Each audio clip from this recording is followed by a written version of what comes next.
Alors le jeu du cheval, c'est un documentaire sur l'univers des turfistes, ce qu'on appelle les turfistes, c'est-à-dire les courses, et le milieu des courses hippiques. Et en fait, c'est un documentaire que j'ai fait, et je suis parti sur ce documentaire sans savoir la moindre bribe d'information sur ce qu'était l'univers des courses.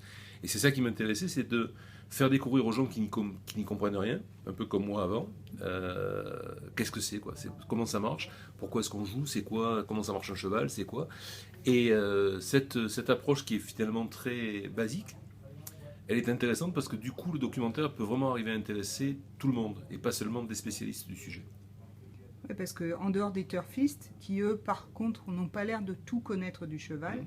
il y a toute cette série de professionnels qui tournent autour du Absolument. métier. Alors ce qui est intéressant, c'est que c'est des métiers très variés, très multiples, c'est-à-dire qu'autour de l'univers du cheval, il y a des entraîneurs, des propriétaires, des jockeys, des vétérinaires, enfin, et c'est ça qu'on essaie aussi un peu de montrer, c'est la diversité de tout ce qui fait cet univers-là, en allant voir les gens de manière très humble, quoi, et en leur demandant, ok, ben racontez-nous, pourquoi est-ce qu'il faut un kiné pour un cheval?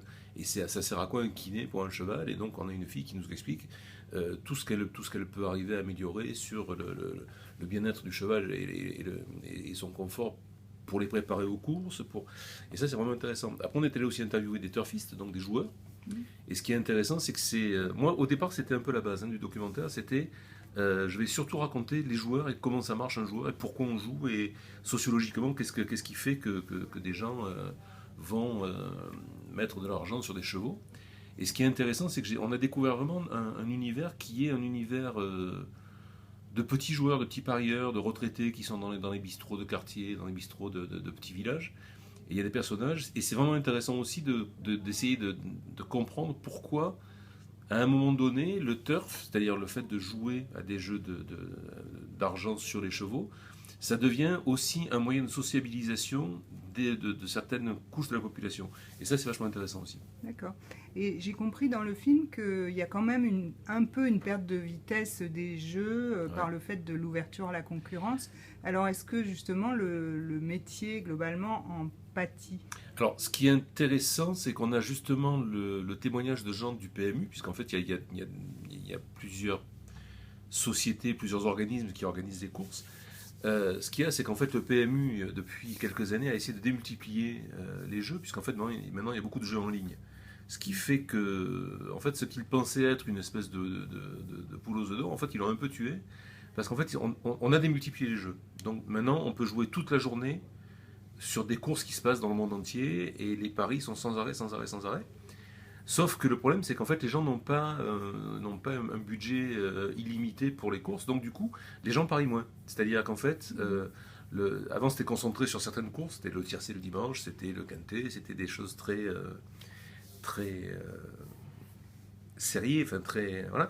Aujourd'hui, en fait, il y a tellement de courses que bah, ça se disperse un peu.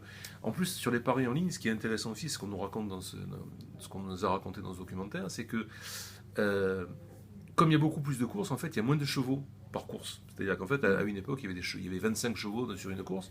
Là, aujourd'hui, il peut y avoir des courses avec 8, 9 chevaux. Et du coup, en fait, ce sont les favoris qui gagnent. Donc, du coup, il y a moins de gains. C'est-à-dire qu'il y a plus les surprises des courses où il y avait 25 chevaux où les arrivées étaient complètement.